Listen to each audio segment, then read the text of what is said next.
അള്ളാഹു പറയുന്നത് വജസാഹും ബിമാ സബറു, അവർ ക്ഷമിച്ചതുകൊണ്ട് അവർക്കുള്ള പ്രതിഫലം ജന്നത്തൻ വഹരീറ, പട്ടുടയാടകളും പൂന്തോപ്പുകളുമാണ്. ആ വചനത്തിന്റെ ശേഷം പറയുന്നത് ക്ഷമിച്ചവർക്കുള്ള പ്രതിഫലങ്ങളെ കുറിച്ചാണ്. സബർ എന്നുള്ള വാക്കിനെ നമ്മൾ പറയാറുള്ളൊരു പരിഭാഷയാണ് ക്ഷമ.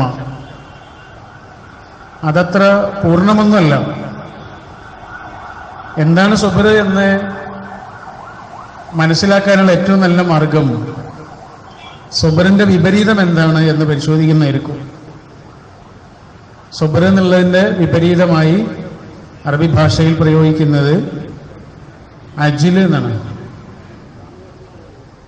അജിൽ എന്ന് പറഞ്ഞാൽ ധൃതി എന്നോ എടുത്തുചാട്ടം എന്നോ പക്വതയില്ലായ്മ എന്നോ ആലോചിക്കാതെയുള്ള തീരുമാനമെന്നോ അതൊക്കെയാണ് അതിൻ്റെ അർത്ഥം. അപ്പൊ ക്ഷമയുടെ അർത്ഥം എന്താണ്? അതാണ് സബറിന്റെ അർത്ഥം എന്താണ്? അതാണ് സബർ. സബർ എന്ന് പറഞ്ഞാൽ ക്ഷമ എന്നൊരു അർത്ഥം കൊണ്ട് അത് അവസാനിക്കില്ല. ഖുർആനിൽ 200-ലേറെ സ്ഥലങ്ങളിൽ പ്രയോഗിച്ചിട്ടുണ്ട്. പക്ഷെ ഓരോ ഇടങ്ങളിലും വ്യത്യാസമുണ്ട്. വതവാസൗ ബിൽ ഹഖ് വതവാസൗ ബിസ്സബ്ർ. അവിടെ പറഞ്ഞത് സത്യം പരസ്പരം പറയുന്നവർ, സത്യം പരസ്പരം വസിയത്ത് ചെയ്യുന്നവർ. അതിന്റെ തൊട്ടുടനെ പറഞ്ഞത് ക്ഷമ പരസ്പരം വസിയത്ത് ചെയ്യുന്നവർ. ഒരു തഫ്സീറിൽ കാണാം, സത്യം പറയുന്നിടത്ത്, യാഥാർത്ഥ്യങ്ങൾ പരസ്പരം പറയുന്നിടത്ത് അതാരാണോ പറയണത് അവർക്ക് നന്നായി ക്ഷമിക്കേണ്ടി വരും. ആ മാർഗത്തിൽ അവർക്ക് പലതും സഹിക്കേണ്ടി വരും. അതാണ് അവിടെ ഉദ്ദേശിക്കുന്ന സബർ എന്ന് പറയുന്നുണ്ട്. ഇങ്ങനെ ഓരോരോ സന്ദർഭങ്ങളിലും അതിന് അർത്ഥവ്യത്യാസങ്ങളുണ്ട്. അതെല്ലാം കൂടി എടുത്തിട്ട് പരിശോധിച്ചാൽ മനസ്സിലാകുന്ന കാര്യം സബർ എന്ന് പറയുന്നത് ഒരു മുസ്ലിമിന്റെ പേഴ്സണാലിറ്റിയാണ്, ഒരു മുസ്ലിമിന്റെ വ്യക്തിത്വമാണത്. ഏതെല്ലാം നന്മകൾ കൊണ്ട്, വിവേകം കൊണ്ട് ഒരാൾ എങ്ങനെയാണോ ചെത്തിമിനിക്കപ്പെടുന്നത് അതാണ് സബർ. ക്ഷമ എന്നൊരർത്ഥം കൊണ്ട് അവസാനിക്കുന്ന ഒന്നല്ലത്. ഇപ്പൊ നമ്മുടെ ജീവിതത്തിൽ ഒരു വിഷമം വന്നു, അവിടെ നമുക്കൊരു സബർ വേണം. അതിന്റെ അർത്ഥം എന്താണ് നമുക്കറിയാം. പക്ഷെ നമ്മുടെ ജീവിതത്തിൽ തിന്മ ചെയ്യാനുള്ളൊരു സാഹചര്യം വന്നു, അവിടെയും സബർ വേണം. അവിടെ അർത്ഥം മാറിപ്പോയി. എൻ്റെ കണ്ണിന് കൗതുകമുള്ളൊരു കാഴ്ച എൻ്റെ കണ്ണിന്റെ മുന്നിലുണ്ട്. പക്ഷെ ഞാനതിലേക്ക് നോക്കാതിരിക്കണം എന്നുണ്ടെങ്കിൽ എൻ്റെ കണ്ണിനൊരു സബർ ആവശ്യമുണ്ട്. സബറ എന്നുള്ള വാക്കിനെ ഖുർആൻ ഉപയോഗിച്ച ഒരർത്ഥം തന്നെ പിടിച്ചു നിൽക്കുക എന്നാണ്. നരകത്തിൽ തന്നെ അവർ പിടിച്ചു തൂങ്ങുകയാണോ, നരകത്തിൽ തന്നെ പിടിച്ചു നിൽക്കുകയാണോ എന്ന അർത്ഥത്തിൽ ഖുർആനിൽ ഒരു പ്രയോഗമുണ്ട്, അസ്ബറഹും അലന്നാർ. സബർ എന്നാണ് അവിടെ ഉദ്ദേശിച്ചത്. അപ്പോ വലിയ അർത്ഥം, വലിയ മാനങ്ങളുള്ള അർത്ഥമുള്ള ഒരു പ്രയോഗമാണ് സബർ. ജീവിതത്തിന്റെ വ്യത്യസ്തങ്ങളായ തലങ്ങളിൽ ഒരു മുസ്ലിം ജീവിതത്തെ ക്രമീകരിക്കേണ്ട ഒരു ഫ്രെയിമിന്റെ പേരാണ് സബർ.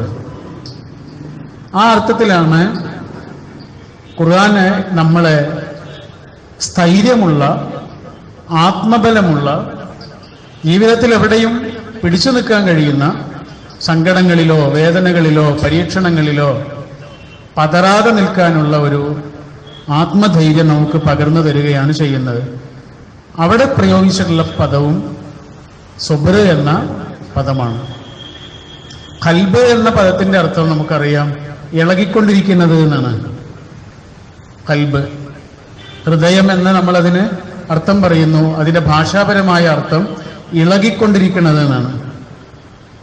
വിശ്വാസം എന്നതിന് നമ്മൾ ഉപയോഗിക്കാറുള്ളൊരു പദം അഖീദ എന്നാണ്. അഖീദ എന്നുള്ള വാക്ക് വന്നിട്ടുള്ളത് ഉഖദ് എന്ന വാക്കിൽ നിന്നാണ്. ഉഖദ് എന്ന് പറഞ്ഞാൽ നമുക്ക് കേട്ട് പരിചയമുള്ളൊരു പദമാണ്. നഫാസാത്തി ഫിൽ ഉഖദ് എന്ന് കേട്ടിട്ടുണ്ട്. ഉഖദ് എന്ന് പറഞ്ഞാൽ കെട്ട് എന്നാണ്. കെട്ടുകളിൽ ഊതുന്നവർ, അതാണ് നഫാസാത്തി ഫിൽ ഉഖദ്. ഉഖദ് എന്ന പദത്തിൽ നിന്നാണ് അഖീദ എന്നുള്ള പദം ഉണ്ടായിട്ടുള്ളത്. അപ്പൊ അഖീദ എന്ന് പറയുന്നത് ശരിക്കും എന്താണ്? അതൊരു കെട്ടാണ്. നമ്മൾ കഴിഞ്ഞ ഖുതുബയിൽ അതിന്റെ ചില ഭാഗങ്ങൾ പറഞ്ഞിരുന്നു. അപ്പൊ ഇളകിക്കൊണ്ടിരിക്കുന്ന കൽബിനെ ഇളകാതെ നിൽക്കുന്ന ഒരു അഖീദയിൽ ബന്ധിപ്പിക്കണം. എങ്കിൽ മാത്രമേ നേരത്തെ പറഞ്ഞ സ്ഥൈര്യവും ആത്മധൈര്യവും ജീവിതത്തിന്റെ ഏത് സങ്കീർണമായ അവസ്ഥകളിലും പിടിച്ചു നിൽക്കാനുള്ള കെൽപ്പും ഒരു മുസ്ലിമിന് കൈവരുള്ളൂ. ഒരു കുട്ടിയൊരു നൂലിൽ ഇങ്ങനെ പിടിച്ചു നിൽക്കുന്നുണ്ട്. അപ്പൊ നമ്മൾ ചെന്നിട്ട് ചോദിക്കുകയാണ്, എന്തിനാ മോനെ ഈ നൂലിൽ പിടിച്ചിരിക്കണേ? അപ്പൊ അവൻ പറയണത് നൂലല്ല, ഈ നൂലിന്റെ അങ്ങേ തലക്കിലൊരു പട്ടമുണ്ട്. ആ പട്ടാണ് അവൻ പിടിച്ചുകൊണ്ടിരിക്കുന്നത്. പട്ടവൻ കാണുന്നൊന്നുമില്ല, അത് ആകാശത്തിന്റെ നീലിമയിലേക്ക് അങ്ങനെ മറിഞ്ഞു പോയിട്ടുണ്ട്. നമ്മുടെ കണ്ണിനെത്താൻ കഴിയാത്ത അത്ര ദൂരേക്ക് പോയിട്ടുണ്ട്. പക്ഷേ ആ പട്ടത്തിന്റെ ബലം അത് പൊട്ടിപ്പോയിട്ടില്ല എന്ന ഒരു അറിവ് ആ നൂലിൽ അവന് കിട്ടുന്നുണ്ട്. ആ നൂലെങ്ങാനും പൊട്ടിപ്പോയാലോ പട്ടം അതിന്റെ വഴിക്ക് പോകും, നൂല് താഴേക്ക് അവന്റെ കയ്യിലേക്ക് വന്ന് വീഴുകയും ചെയ്യും. ആ ഒരു അറിവുണ്ടല്ലോ, ആ ബന്ധിപ്പിക്കുമ്പോൾ ലഭിക്കുന്ന ഒരു അറിവ്. നമ്മൾ സന്ധ്യാസമയത്ത് കടപ്പുറത്ത് ചെന്നാലേ സൂര്യൻ ഇങ്ങനെ അസ്തമിക്കുന്നത് കാണാം. സൂര്യൻ അസ്തമിക്കുന്നു, ആകാശത്തിന്റെയും കടലിന്റെയും നടുവിലൊരു വര ഇങ്ങനെ കാണാം, ഒരു നേർത്ത രേഖ കാണാം.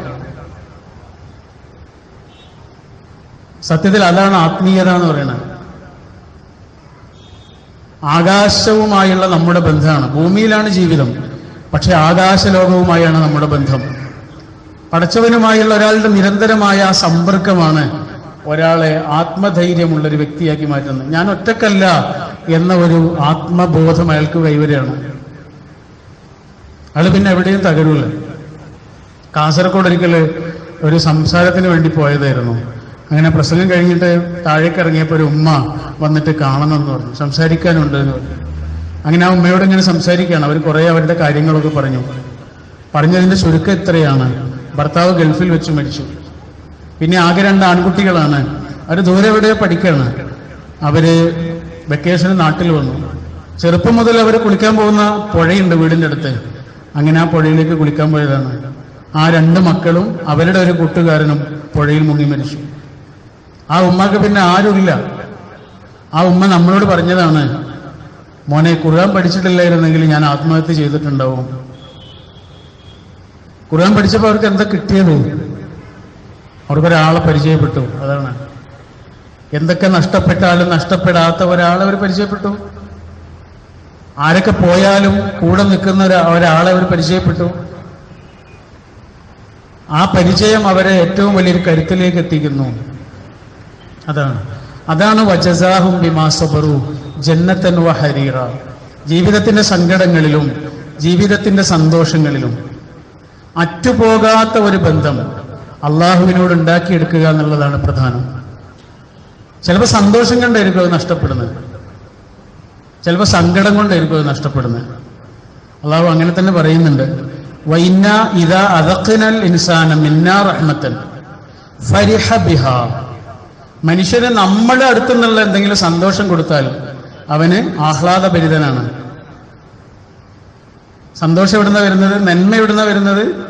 റഹ്മത്ത് എന്ന ഉപയോഗിച്ച് കാരുണ്യം, നമ്മുടെ അടുത്ത് നിന്നുള്ള കാരുണ്യം എന്ന് പറഞ്ഞാൽ അള്ളാന്റെ അടുത്ത് നിന്നാണ് കാരുണ്യം സംഭവിക്കുന്നത്. അപ്പൊ മനുഷ്യന് സന്തോഷമാണ്. എന്നാലോ വഹിൻ തുസിബുഹും സയ്യിഅതൻ ബിമാ ഖദ്ദമത് ഐദീഹിം. പക്ഷെ സങ്കടങ്ങൾ എങ്ങനെ വരുന്നത്? സങ്കടങ്ങളിൽ അധിക കാരണങ്ങളും മനുഷ്യൻ തന്നെ ഉണ്ടാക്കുന്നതാണ്. അതുകൊണ്ടാണ് പ്രയോഗം പോലും അങ്ങനെയാണ്, സയ്യിഅതൻ ബിമാ ഖദ്ദമത് ഐദീഹിം. അവർ ചെയ്ത പ്രവർത്തനങ്ങളുടെ ഫലമായി അവർക്ക് ദുരനുഭവങ്ങൾ ഉണ്ടായാൽ ഫൈനൽ ഇൻസാന കഫൂറ, മനുഷ്യൻ നന്ദി കെട്ടവനായി മാറുന്നു. രോഗങ്ങളിൽ അധികം ഉണ്ടാവുന്നത് നമ്മുടെ തെറ്റായ ശീലങ്ങളോ തെറ്റായ ഭക്ഷണമോ തെറ്റായ ജീവിതക്രമമോ കാരണമാണ് എന്ന് മെഡിക്കൽ സയൻസ് എത്രയോ കാലമായി പറഞ്ഞുകൊണ്ടിരിക്കുന്നതാണ്. ഇന്ന് ലോകത്ത് കണ്ടുവരുന്ന വലിയ രോഗങ്ങൾ എന്ന് പറയുന്ന രോഗങ്ങളിൽ അധികവും അടുത്തിടെ കണ്ട ഒരു പഠനത്തിൽ പറയുന്നുണ്ട്, ഈ അപകടം പോലെയുള്ള കാര്യങ്ങളല്ലാത്തതെല്ലാം മനുഷ്യന്റെ തെറ്റായ രീതികൾ കൊണ്ട് ജീവിതക്രമങ്ങൾ കൊണ്ട് സംഭവിക്കുന്നതാണ്. ജീവിത ശൈലീ രോഗങ്ങളാണ്. പക്ഷെ അങ്ങനെ രോഗം വന്നാലോ മനുഷ്യൻ അള്ളാഹിനോട് നന്ദി കെട്ടവനാണ്. എനിക്കെന്തിനാണ് രോഗം തന്നതെന്ന് ചോദിക്കുക. അനുഗ്രഹങ്ങൾ വരുമ്പോഴോ എനിക്കെന്തിനാണ് തന്നതെന്ന് ചോദിക്കൂലല്ലോ. ഇത്രയും ആൾക്കാരുണ്ടായിട്ട് എന്തിനാ എനിക്ക് മാത്രം ഈ അനുഗ്രഹം തന്നത് എന്ന് മനുഷ്യൻ ചോദിക്കൂല. അപ്പൊ അവൻ എന്താ ചെയ്യുക? ഫരിഹ, അപ്പൊ അവൻ സന്തോഷിക്കും. എന്നാൽ വിഷമങ്ങൾ ഉണ്ടാവുമ്പോഴോ യഥാർത്ഥത്തിൽ ആ വിഷമങ്ങൾ ഉണ്ടായതോ ബിമാ ഖദ്ദമത് ഐദീഹിം, അവന്റെ തന്നെ കാരണങ്ങളോ അല്ലാണ്. പക്ഷെ അപ്പോ അവൻ നന്ദി കെട്ടവനുമാകുന്നു. ഒരു കഥ വായിച്ചത് ഓർമ്മയുണ്ട്. കുറെ ഉയരമുള്ള ഒരു കെട്ടിടത്തിന്റെ മുകളിൽ ഒരാൾ കുടുങ്ങിപ്പോയി. അയാൾക്ക് താഴെ ഇറങ്ങണമെന്നുണ്ടെങ്കിൽ താഴെയുള്ള ആരെങ്കിലും മുകളിലേക്ക് വരണം, എന്നിട്ട് അയാളെ രക്ഷിക്കണം. പക്ഷെ താഴെയുള്ള ആളുകൾ അയാൾ എത്ര വിളിച്ചിട്ടും താഴെയുള്ള ആളുകൾ കേൾക്കണില്ല, അത്രയും ദൂരെയാണ്. അപ്പൊ ഇയാൾ ചെയ്യുന്നത്, ഇയാളുടെ കീശയിൽ കുറെ ചില്ലറ നാണയങ്ങളുണ്ട്, അതെടുത്തിട്ട് താഴേക്ക് ഇട്ടു. അത് കാണുമ്പോൾ ആളുകൾ മുകളിലേക്ക് നോക്കുമല്ലോ എന്ന് വിചാരിച്ചിട്ട്. പക്ഷെ ചില്ലറ നാണയങ്ങൾ വീണടക്കുന്നുണ്ടപ്പോൾ ആളുകൾ അതൊക്കെ കീശയിലേക്ക് ഇട്ട് പോയി, ആരും മുകളിലേക്ക് നോക്കിയില്ല. അങ്ങനെ നാണയങ്ങളൊക്കെ കഴിഞ്ഞു. പിന്നെ ആകെ ഉള്ളത് ചെറിയ കല്ലുകളുണ്ട് അവിടെ. ആ കല്ലുകൾ എടുത്തിട്ട് താഴേക്ക് എറിയാൻ തുടങ്ങി. കല്ലുകൾ വന്ന് തലയിൽ തട്ടിയപ്പോഴാണ് ആളുകൾ മുകളിലേക്ക് നോക്കി. അനുഗ്രഹങ്ങൾ വന്നപ്പോൾ കീശയിലാക്കി പോയി. വിഷമങ്ങൾ വരുമ്പോഴോ മുകളിലേക്ക് നോക്കിയിട്ട് ചോദിക്കും, എനിക്കോ? ഇത്രയൊക്കെ ചെയ്ത എനിക്കോ? ഇത്രയൊക്കെ നിന്റെ മാർഗത്തിൽ കൊടുത്ത എനിക്കോ? ഇത്ര മാത്രമൊക്കെ നിന്റെ മാർഗത്തിൽ പ്രവർത്തിച്ച എനിക്കോ? എന്ന ചോദ്യങ്ങളുമായി മുകളിലേക്ക് മനുഷ്യൻ നോക്കും. ഇങ്ങനെ തന്നെ ഖുർആനിൽ പറയുന്നുണ്ട് സൂറത്ത് യൂനുസിൽ, വൈദ മസൽ ഇൻസാന ദുർറു ദഅനാ ലിജംബിഹി ഖായിദൻ ഔ ഖായിമാ ഫലമ്മാ കശഫനാ അൻഹു ദുർറഹു മർറ കഅല്ലം യദ്ഉനാ ഇലാ ദുരിൻ മസ്ഊദ്. മനുഷ്യന് വിഷമങ്ങൾ ഉണ്ടാവുമ്പോൾ അവന് നിന്നും ഇരുന്നും കിടന്നും ചെരിഞ്ഞുമൊക്കെ അല്ലാ അല്ലാ എന്ന് വിളിച്ചുകൊണ്ടിരിക്കും. ആ വിളി കേട്ടിട്ട് അള്ളാഹു എന്ത് ചെയ്യും? ഫലമ്മാ കശഫനാ അൻഹു ദുർറഹു, ആ വിഷമം നീക്കി കൊടുക്കും. ഇത്രയും പ്രാർത്ഥിച്ചവനല്ലേ, അള്ളാഹു ആ വിഷമം നീക്കി കൊടുക്കും. പക്ഷെ അങ്ങനെ വിഷമം നീങ്ങിയാലോ മർറ കഅല്ലം യദ്ഉനാ ഇലാ ദുരിൻ മസ്ഊദ്. അങ്ങനെ ഒരു വിഷമം വന്നപ്പോ പ്രാർത്ഥിച്ച ആളാണല്ലോ, പഠിച്ചവനായിട്ട് അന്നൊരു ബന്ധമുള്ള ആളായിരുന്നല്ലോ എന്ന ഓർമ്മ പോലുമില്ലാതെ പിന്നെ അവൻ നടക്കുന്നല്ല പറയണ്ടേ അല്ലേ? മറ എന്നതിന് അവിടെ വേറെ അർത്ഥമാണ്. അതായിരിക്കും മനുഷ്യന്റെ ജീവിത രീതി. പിന്നെ ഇപ്പോൾ സങ്കടങ്ങൾ ഉണ്ടാകുമ്പോൾ മനുഷ്യന്റെ രീതി ഇങ്ങനെയാണ്. സന്തോഷങ്ങൾ ഉണ്ടാകുമ്പോൾ അതിലങ്ങനെ ആനന്ദിക്കുകയും ചെയ്യും. അപ്പോ സന്തോഷങ്ങളിലും സങ്കടങ്ങളിലും സമചിത്തമായൊരവസ്ഥയാണ് അള്ളാഹു നമ്മളോട് ആവശ്യപ്പെടുന്നത്. രണ്ടും പരീക്ഷണമാണ്. രോഗം എന്ന് പറഞ്ഞാൽ പരീക്ഷണം കൊണ്ടുള്ള അനുഗ്രഹമാണ്. ആരോഗ്യം എന്ന് പറഞ്ഞാലോ അനുഗ്രഹം കൊണ്ടുള്ള പരീക്ഷണമാണ്. രണ്ടും അനുഗ്രഹവുമാണ്, രണ്ടും പരീക്ഷണമാണ്. പരീക്ഷണമല്ലാതെ ജീവിതത്തിൽ ഒന്നും സംഭവിക്കണില്ല. അതാണ് സുമ്മ ലതുസ്അലുന്ന യൗമഇദിൻ അനിൻ നഈം. അനുഗ്രഹങ്ങളല്ലാതെ ജീവിതത്തിൽ മറ്റൊന്നും സംഭവിക്കണില്ല. അപ്പൊ ജീവിതത്തിലെ ഏത് നിറങ്ങനെ മാറിക്കൊണ്ടേയിരിക്കുന്നതാണ് ജീവിതം. അപ്പൊ നമ്മൾ അത്യാവശ്യം സ്വസ്ഥമായിട്ട് ഇവിടെ ഇരിക്കുന്നുണ്ടാവും. പക്ഷെ ഒറ്റ ഫോൺ കോൾ മതിയാവും നമ്മുടെ മനസ്സിന്റെ സ്വസ്ഥത തകരാൻ. ഒറ്റ ഫോൺ കോൾ മതിയാകും ആ സ്വസ്ഥത തകർന്ന് സന്തോഷം വരാനും. അത്രയേ ഉള്ളൂ. ജീവിതം ഇങ്ങനെ മാറിക്കൊണ്ടേയിരിക്കും. ഈ നിറം മാറ്റങ്ങളിലെല്ലാം സമചിത്തമായൊരവസ്ഥ അള്ളാഹു നമ്മളോട് ആവശ്യപ്പെടുന്നുണ്ട്. പലപ്പോഴും സന്തോഷങ്ങളിൽ അള്ളാഹിനെ മറന്നുപോകും. സങ്കടങ്ങളിൽ കുറച്ചൊക്കെ അള്ളാഹിനെ ഓർക്കുകയാണ് ചെയ്യുക ആളുകൾ. സന്തോഷങ്ങൾ അങ്ങനെയല്ല. സന്തോഷങ്ങൾ നമ്മളാണ് മറപ്പിച്ചു കളയും. അതാണ് യമനിലേക്ക് ഗവർണറായി പോകുന്ന സ്വഹാബിയെ വിളിച്ചുകൊണ്ട് റസൂലുള്ളാഹി സ്വല്ലല്ലാഹു അലൈഹി വസല്ലം പറയുന്നുണ്ട്, ഇയ്യാക വത്തനഉം ഫഇന്ന ഇബാദല്ലാഹി ലൈസു ബിൽ മുതനഇമീൻ. നിങ്ങൾ പോണത് എന്റെ ഗവർണറായിട്ടാണ്, പ്രവാചകന്റെ ഗവർണറായിട്ടാണ് പോണത്. അപ്പൊ ആളുകളൊക്കെ നിങ്ങളെ നല്ലോണം സ്വീകരിക്കും, നിങ്ങൾക്ക് എല്ലാ സൗകര്യങ്ങളും തരും. അപ്പൊ സൗകര്യങ്ങളിൽ മതിമറക്കരുത് കേട്ടോ. മുആദ് റളിയല്ലാഹു അൻഹുവിനോട് റസൂലുള്ളാഹി പറയാണ്, സങ്കടങ്ങളെ സൂക്ഷിക്കണം കേട്ടോ എന്ന് പറഞ്ഞില്ല, സന്തോഷങ്ങളെ സൂക്ഷിക്കണം കേട്ടോ എന്ന് പറഞ്ഞില്ല. കാരണം നമ്മുടെ ഒരു നേരത്തെ ജമാഅത്ത് നിസ്കാരം നഷ്ടപ്പെടുത്തിയത് നമ്മുടെ ഏതെങ്കിലും ഒരു സന്തോഷമായിരിക്കും. ശരിയല്ലേ? പടച്ചോൻ തന്ന ഏതെങ്കിലും ഒരു അനുഗ്രഹമാണ് അതേ പടച്ചോന് തന്നെ മറക്കാൻ കാരണമാവുന്നത്. അള്ളാഹു തന്ന അനുഗ്രഹങ്ങൾ കാരണം അള്ളാഹിനെ മറന്നു പോകുന്നതിനേക്കാൾ വലിയ ഒരു ദുരന്തം വേറെ ഉണ്ടോ എന്ന് ആലോചിച്ച് നോക്കൂ. ഇതാണ് സന്തോഷങ്ങളുടെ അവസ്ഥ. സങ്കടങ്ങളിൽ സംഭവിക്കുന്നത് എന്താണെന്നറിയോ? ഈ സ്വബറിന്റെ തകർച്ചയാണ്. നമ്മൾ വല്ലാതെ ബേജാറായി ധൃതിപ്പെട്ട് നമ്മുടെ പ്രശ്നങ്ങൾ പരിഹരിക്കാത്തതിന്റെ പേരിൽ വിഷമങ്ങൾ ഒന്നിനു പിറകെ ഒന്നായി വരുന്നതിനെ കുറിച്ചൊക്കെ നമ്മൾ വല്ലാതെ ആശങ്കപ്പെടും. പക്ഷെ കുറച്ചു കാലം കഴിയുമ്പോഴാണ് നമുക്ക് മനസ്സിലാകുക അതിൽ നിന്നൊക്കെ വലിയ പാഠങ്ങളൊക്കെ നമ്മൾ പഠിച്ചിട്ടുണ്ട് എന്നുള്ളത്. നമ്മുടെ ജീവിതത്തിൽ അനുഭവിച്ച വിഷമങ്ങളെന്നാൽ ദുരന്തങ്ങളായിരുന്നില്ല എന്നും അതൊക്കെ ജീവിതമായിരുന്നു എന്നും നമ്മൾ കുറച്ചു കാലം കഴിയുമ്പോൾ അറിയും. അതൊന്നും ദുരന്തങ്ങളൊന്നായിരുന്നില്ല, അതൊക്കെയായിരുന്നു ജീവിതം. നമ്മൾ അനുഭവിച്ച ഏതൊരു സങ്കടങ്ങളും നമ്മളെ കുറച്ചുകൂടി മെച്ചപ്പെട്ട ഒരു അവസ്ഥയിലേക്കാണ് എത്തിച്ചിട്ടുള്ളത്. അപ്പൊ സങ്കടങ്ങളോടുള്ള നമ്മുടെ സമീപനം എന്താണ്? സന്തോഷങ്ങളോടുള്ള നമ്മുടെ സമീപനം എന്താണ്? സാധാരണ മനഃശാസ്ത്രകാരന്മാർ പറയാറുണ്ട് E+R=O. ഈ എന്ന് പറഞ്ഞ സംഭവങ്ങളാണ്, ഇവന്റ്സ് ആണ്. അതിൽ സന്തോഷങ്ങളുണ്ട്, സങ്കടങ്ങളുണ്ട്, ജീവിതത്തിലെ ഓരോ അനുഭവങ്ങളുണ്ട്. അതിനോടുള്ള നമ്മുടെ റിയാക്ഷൻ, അതിനോടുള്ള നമ്മുടെ സമീപനം അതെന്താണോ അതനുസരിച്ചാണ് ഔട്ട്കം, എന്ത് സംഭവിക്കുന്നു എന്നുള്ളത്. ഒരാൾ മരിച്ചു, അയാൾക്ക് യാതൊരു വരുമാനമല്ല, രാഷ്ട്രീയക്കാരനായിരുന്നു. രാഷ്ട്രീയത്തിന്റെ കാര്യങ്ങളായിട്ട് ഇങ്ങനെ നടക്കുക എന്നല്ലാതെ ഒരു വരുമാനവും അദ്ദേഹത്തിന്റെ മക്കൾക്ക് എന്തെങ്കിലും ഒന്നും ഉണ്ടാക്കി വെക്കുക ഒന്നും ചെയ്തില്ല. അങ്ങനെ ജീവിച്ചു പോയൊരു മനുഷ്യൻ പെട്ടെന്ന് മരണപ്പെട്ടതോടുകൂടി ആ കുടുംബാകെ അനാഥാവുകയാണ്. നടന്ന സംഭവമാണ് കേട്ടോ. 2 പെൺകുട്ടികളാണ് ആകെയുള്ളത്. ഇയാൾക്ക് ആകെ വരുമാനമായിട്ടുള്ളത് അദ്ദേഹത്തിന്റെ റൂം നിറയെ പത്രങ്ങളാണ്. ഒരുപാട് പത്രങ്ങൾ ഓരോ ദിവസവും അതിന്റെ വരിക്കാരനാവുകയും വായിക്കുകയൊക്കെ ചെയ്യുന്ന ആളാണ്. അപ്പൊ കുറെ പത്രങ്ങളുടെ കെട്ടുകളുണ്ട് റൂമിൽ. ഇത് മാത്രമേ ഉള്ളൂ. ജീവിതത്തിന്റെ മുന്നിൽ നിസ്സഹായരായി നിൽക്കുന്ന ആ 3 ആളുകൾ, ഉമ്മയും 2 പെൺമക്കളും. ഒരു മാർഗമല്ല മുന്നോട്ട് പോകാൻ. അപ്പോഴാണ് ആ മൂത്ത പെൺകുട്ടി ഒരു ആശയം പറയണത്. ആ പത്രങ്ങൾ കൊണ്ട് കവറുകൾ ഉണ്ടാക്കി. ആ കവറുകൾ പീടികയിൽ കൊണ്ടുപോയി വിൽക്കാൻ തുടങ്ങി. ആ നാട്ടിലെ കടക്കാരെല്ലാം അവരുടെ അടുത്ത് കവറുകൾ വാങ്ങാൻ തുടങ്ങി. ആ കവറുകൾ കൊണ്ടാണ് പിന്നെ അവർ ജീവിക്കാൻ തുടങ്ങുന്നത്. മെല്ലെ മെല്ലെ ഇങ്ങനെ പിച്ച വെക്കാൻ തുടങ്ങുന്നത്.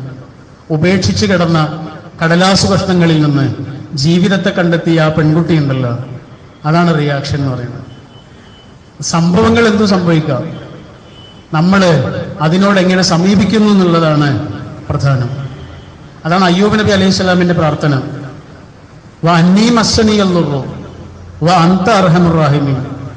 പടച്ചോനെ, എനിക്ക് വിഷമങ്ങളൊക്കെ ഉണ്ടായിട്ടുണ്ട്, പക്ഷെ എന്നാലും നിന്റെ കാരുണ്യത്തിൽ എനിക്ക് യാതൊരു സംശയമില്ല.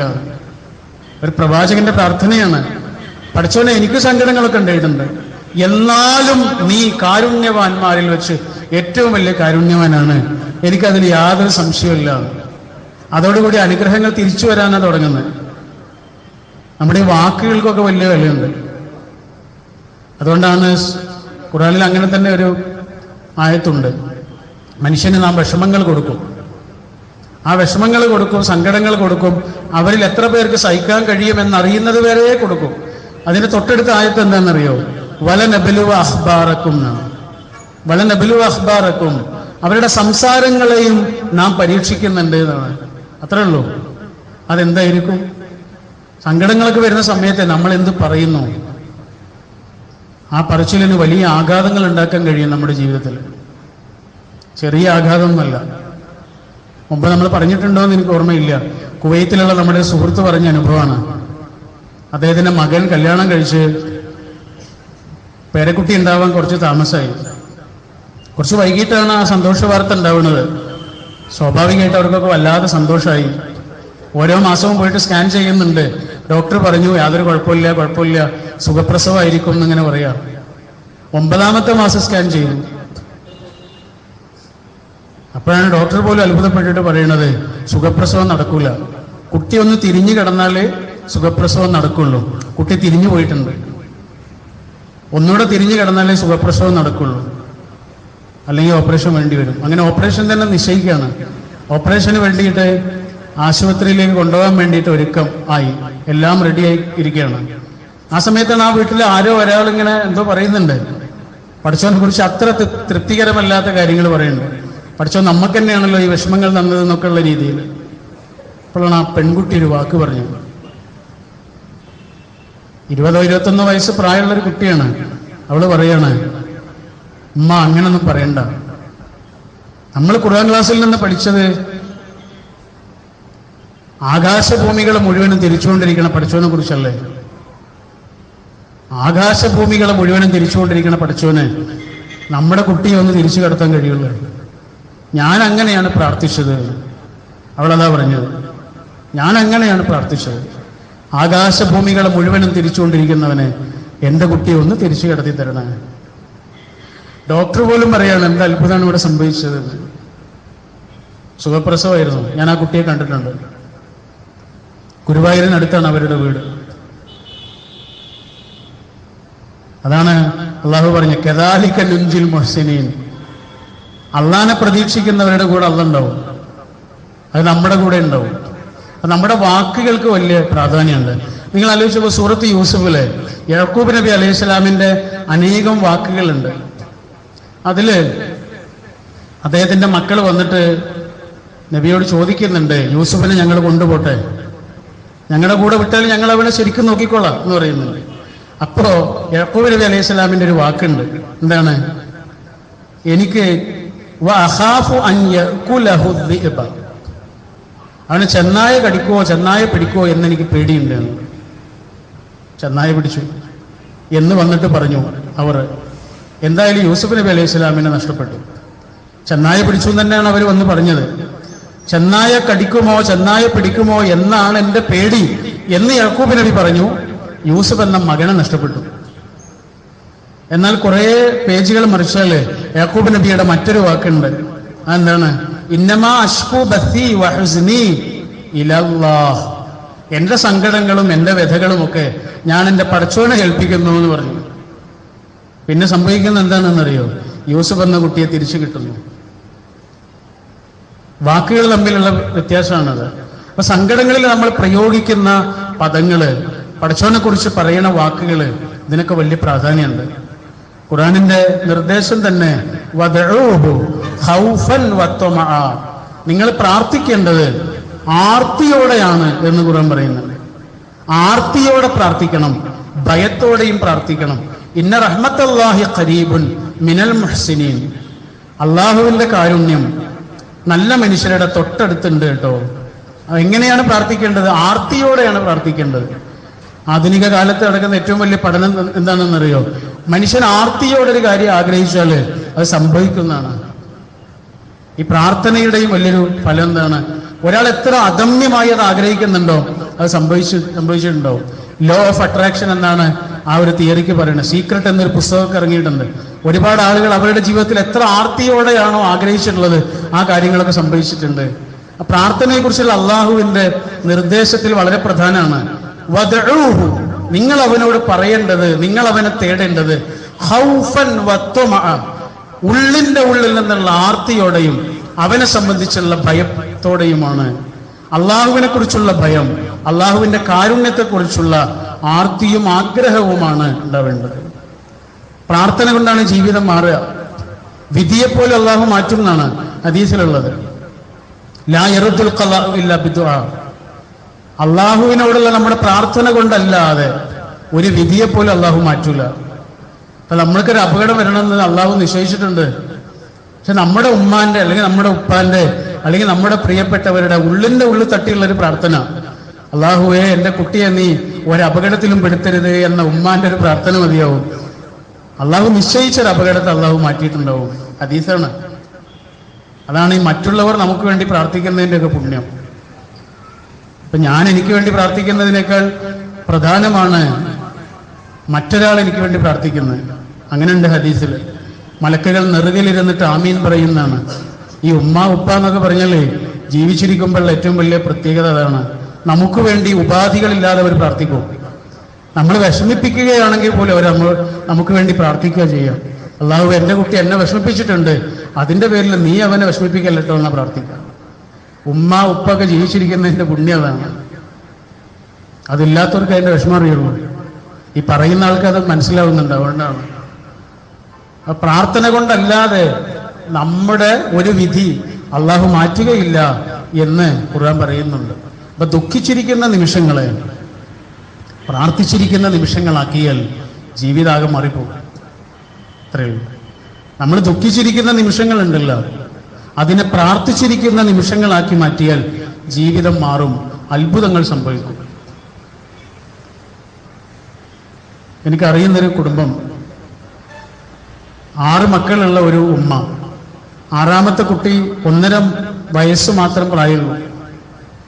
കുറച്ച് വർഷങ്ങൾക്ക് മുമ്പാണ്, 38 കൊല്ലങ്ങൾക്ക് മുമ്പാണ്. നല്ല മഴ പെയ്തൊരു ദിവസം, മഴയും കാറ്റും ഇടിയൊക്കെ ഉള്ളൊരു ദിവസമാണ്. അങ്ങനെ കാറ്റും ഇടിയും മഴയൊക്കെ മെല്ലെ കുറഞ്ഞപ്പോൾ ഈ ഉമ്മ തൊടിയിലേക്ക് ഇറങ്ങി. എന്നിട്ട് തൊടിയിൽ വിറകൊക്കെ ഇങ്ങനെ കൂട്ടുന്നതിനിടയിൽ ഈ ഇലക്ട്രിക്കൽ വയറൊക്കെ അതിലൂടെ വീണ് കിടക്കുന്നുണ്ട്. അവർ കണ്ടിട്ടില്ല. ഏതോ ഒരു വയറിൽ തട്ടിയിട്ട് ഷോക്കടിച്ച് തൽക്ഷണം മരിച്ചുപോയി. ആ 6 കുട്ടികളുടെ കരച്ചിലായിരുന്നു പിന്നെ ആ വീട് നിറയെ. 1.5 വയസ്സ് മാത്രം പ്രായമുള്ള ചെറിയ കുഞ്ഞുണ്ട്. മുലകുടി പ്രായം കഴിഞ്ഞിട്ടില്ലാത്ത കുട്ടിയാണ്. ഈ 6 കുട്ടികൾക്കും പിന്നെ ആകെ ഉള്ളത് ഒരു ഉമ്മയാണ്. വാപ്പയും വാപ്പയുടെ ഉമ്മയും മാത്രമാണ്. ഈ ഉമ്മയാണ് പിന്നെ ഈ കുട്ടികളെ നോക്കുന്നത്, ഉമ്മമ്മ. ഈ 1.5 വയസ്സുള്ള കുട്ടിയെ ഉമ്മമ്മ ഇങ്ങനെ മാറത്തോട് ചേർത്ത് പിടിച്ചിട്ട് ഉറക്കുകയും ഭക്ഷണം കൊടുക്കുകയും എല്ലാ സമയവും ഉമ്മാന്റെ മനസ്സ് മുഴുവനും ആ കുട്ടിയാണ്. ആ ഉമ്മ ആകെ പ്രാർത്ഥിച്ചിരുന്നത് ഇതാണ്: പഠിച്ചോനെ, എന്റെ ഈ കുട്ടിക്ക് സ്വന്തം കാര്യങ്ങളൊന്ന് ചെയ്യാൻ കഴിയുന്നത് വരെ എന്നെ നീ മരിപ്പിക്കല്ലേ എന്നാ പ്രാർത്ഥിച്ചത്. നിങ്ങൾക്ക് കേൾക്കണോ? ഒരു 70 വയസ്സെങ്കിലും പ്രായം ഉണ്ടാവും അന്ന് ആ ഉമ്മയ്ക്ക്. അവരുടെ മാറിടത്തിൽ നിന്ന് മുലപ്പാല് കിനിഞ്ഞു. ആ കുട്ടി മുലപ്പാല് കുടിച്ചു. കാരണം ഉമ്മയെക്കുറിച്ചുള്ള ഓർമ്മ കാരണം ഈ കുട്ടി ഇങ്ങനെ മാറിടത്തിലേക്ക് ഇങ്ങനെ പോവുകയും മുലപ്പാല് കുടിക്കാൻ ശ്രമിക്കുകയും ചെയ്യും. ആ ശ്രമത്തിനൊടുവിൽ കുട്ടിക്ക് മുലപ്പാല് കിട്ടാൻ തുടങ്ങിയത്. നിങ്ങൾ വിശ്വസിക്കുമോ? നമ്മുടെ ഉമ്മമ്മയാണത്. എളാപ്പാന്റെ മോന് ഇന്ന് 10-40 വയസ്സായി. അവനൊരു ഹയർ സെക്കൻഡറി സ്കൂളിൽ അധ്യാപകനാണ്. ഇതൊക്കെ എന്താണ്? ഇതൊക്കെയാണ് പ്രാർത്ഥന എന്ന് പറയുന്നത്. ഒരു മെഡിസിൻ കൊണ്ട് കിട്ടില്ല ഇതൊന്നും. ആത്മധൈര്യം വേറൊന്നാണ്. അത് അവിടെ നിന്ന് തന്നെ കിട്ടണം. അത് നമ്മൾ എത്ര അങ്ങോട്ട് നമ്മുടെ കണക്ഷൻ പോകുന്നുണ്ട് അത്രയും ഇങ്ങോട്ട് വരും. അങ്ങോട്ടില്ലാതെ അങ്ങോട്ട് കിട്ടില്ല. അള്ളാഹുവിനെ പ്രതീക്ഷിക്കുന്നവരുടെ കൂടെ അള്ളാഹു ഉണ്ടോ? അല്ലാത്തവരുടെ ഉത്തരവാദിത്തം അള്ളാഹു ഏറ്റെടുത്തിട്ടില്ല. നമ്മളാണ് അള്ളാഹുവിൽ നിന്ന് ഇങ്ങനെ അകലുന്നത്. അള്ളാഹ് അകലുന്നില്ല. അള്ളാഹ് അവിടെ കാത്തിരിക്കുന്നുണ്ട് നമ്മളെ. നമ്മൾ വരുമ്പോൾ അത്രയും സന്തോഷിക്കുകയും ചെയ്യുന്നുണ്ട്. അപ്പൊ ആ കണക്ഷൻ വിടാതിരിക്കുക എന്നുള്ളതാണ്. നമ്മുടെ സന്തോഷങ്ങൾ കൊണ്ടോ സങ്കടങ്ങൾ കൊണ്ടോ.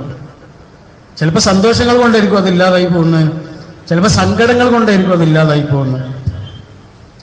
സങ്കടങ്ങൾ കൊണ്ടോ സന്തോഷങ്ങൾ കൊണ്ടോ തകരാത്ത ഒരാത്മധൈര്യം, തകരാത്ത ഒരാത്മബന്ധം, തകരാത്ത ഒരു സ്ഥൈര്യം പടച്ചവനോടുള്ള ബന്ധം കൊണ്ട് നമുക്കുണ്ടാവണം. ആ തരത്തിൽ ജീവിതത്തെ ഇങ്ങനെ നിവർന്നു നിൽക്കാൻ, ജീവിതത്തിൽ ഇങ്ങനെ ധൈര്യത്തോടുകൂടി നിവർന്നു നിൽക്കാൻ കഴിയുന്നവരിൽ ഉൾപ്പെടാൻ അല്ലാഹു നമ്മെ ഓരോരുത്തരെയും അനുഗ്രഹിക്കുമാറാവട്ടെ.